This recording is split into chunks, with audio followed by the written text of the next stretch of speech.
Hi guys, how you doing? Of course, if you don't know me, my name is Lola Ajishafe, and this is like what, video 2 or 3. Today, I didn't have a particular topic, but something came up in the headlines that I thought I really kind of wanted to kind of talk about for a few minutes, and it was Kirk Franklin and his son. And we all know who Kirk Franklin is. He's the gospel artist who's been, has been on top of the charts throughout most of his career, which is spanning what 10 to 20 years. And what the headlines were was that he'd had some kind of outburst with his oldest son, who's in his 30s, and it was over it was a phone conversation which his son recorded and then released to the media, social media of some sort, and relayed the part where Kirk Franklin had an outburst, used some expletives and choice words. Let's use the term. He used some choice words, got angry, and then hung up. And I think what I heard from the conversation that time is, are you disrespecting me like that? And then hung up.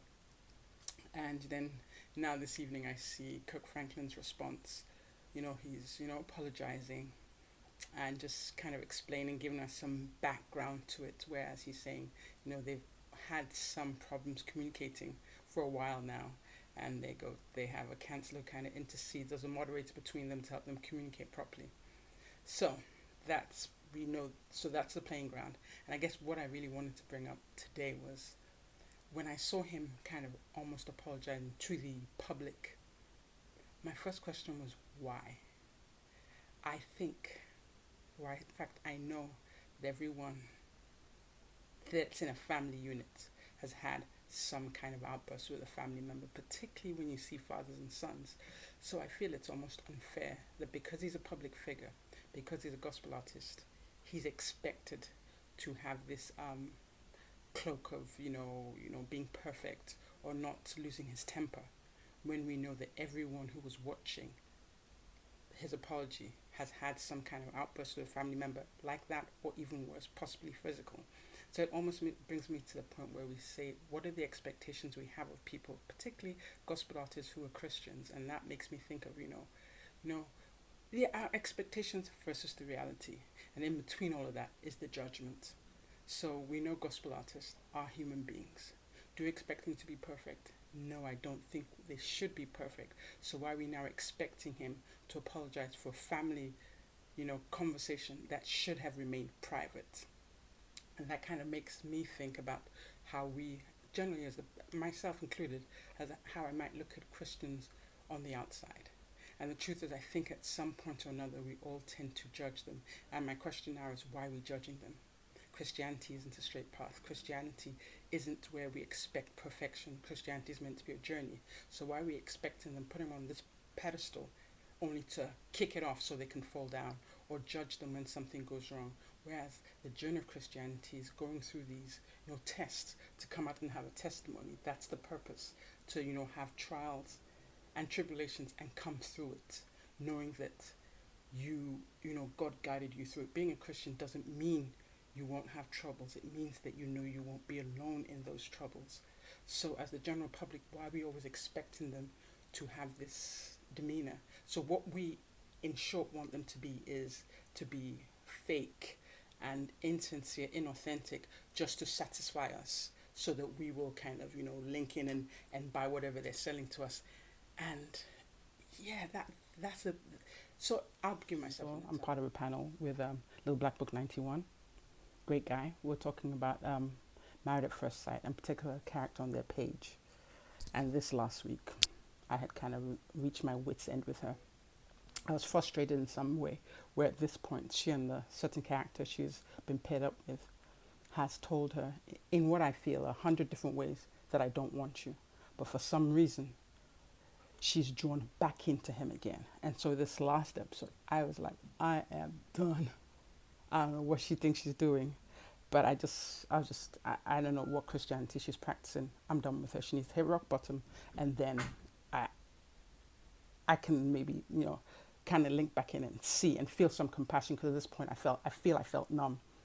And then, Kojo comes on and he's like, well, you know what, we don't want to rejudge Christians. I kind of thought about what he said, and what he said was completely, absolutely right, which made me think and kind of had me thinking when I saw Kirk Franklin, because And I thought about what I said. I thought about what I said. I was like, that's kind of callous. It was kind of callous. But when I kind of, broke it down and thought about it, I was like, at that point, why had I kind of shut down? And identifying it really was, I was frustrated, a little annoyed, but really behind the anger at her was a sadness, because I feel I'm not experiencing it, but it makes me sad when I see females going through certain things, particularly with males, because I can easily interject myself in that situation and I can make it mine and see, you know what, you may not have done that exact silly thing, but you've done something just as dumb, equally as dumb, that just wasn't documented on camera. So I think sometimes, if I'm to think about it, maybe if I think about it in my instance, when I'm judging some people, I'm really judging myself. I'm angry at myself, I'm mad at myself, but then I mask it as judgment, indifference, a little irritation, a lack of empathy. And I think if we as Christians, or as human beings generally, identify those things within us, we'd be less judgmental of people as we go along through our scope in life. So it's just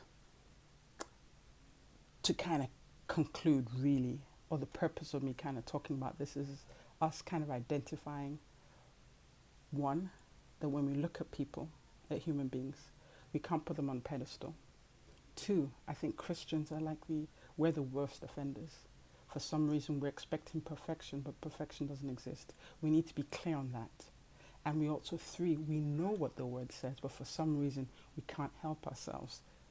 We think that when we see someone going through trials and tribulations, that negates their journey as a Christian, or that makes them not a Christian. No, that doesn't. It means they're going through something, and they probably just need our prayers. Or they probably just need us to mind our business. You know what? That's what they need us to do. If you're not related to that person, they probably just need you to mind their business. So I think for me, my kind of arrival to this circumstance was, you know what? I need to mind my business, because I have things going on. I have expectations that I have for myself, but in reality, where have I met them? In different avenues of my life. If I think about my parenting, I know what I dream to be as a parent. But really, where am I? So this is where I dream to be, but really, I'm probably right here. There's the intent, but the intent doesn't mean anything if it's not really carried out. So I think all of us need to be looking at that. At work, we want to be the top, we want to be all this. But in reality, we're probably right here. And I think as we've come through a pandemic that most of us haven't lived, all of us haven't lived through one. So the last pandemic was in the 1800s. If we come out of a pandemic, I feel there were certain things that should have, there should have been a shift of consciousness, a shift of thinking, a shift really realizing that we're all here for a certain purpose. And that purpose that links us all together is a public service to one another, not to self, but to one another. And I think as we begin to pick at the things that are important, this is one of them. It's probably impossible not to judge someone, but I think we have an awareness of when we're doing it, we'll be less damaging to people who we know or who we don't know. And that way can probably be more supportive, either quietly, just looking at them, or just not saying anything and not having the whole peanut gallery have something to say about it. So really that's just kind of all what I kind of wanted to talk about, just judgment. Expectation versus reality, wrapped in judgment, because really a lot of times without hard work, when do we really attain that thing we would desire? We go through a process first. We go through a trial and a test first. And if we were to look back at anything we judge, we're probably just as guilty, but we don't see it. And that's human nature. It's easier to see other people's problems before we see ours. So just to shut it down, everyone out there, I would say the next time you're aware that you're judging someone, or have an awareness when you're talking about someone, you're discussing someone, you're observing something or someone, ask yourself, am I judging that person, and why? The why is always the key, because once you get to the bottom of that why, you begin to see what the trigger is in you as to why you're judging that person, and you'll pull back. Anyway, guys, thank you for, watching this video. And if you do stumble across this, definitely, I suggest you like, comment, subscribe. Thank you very much. Take care.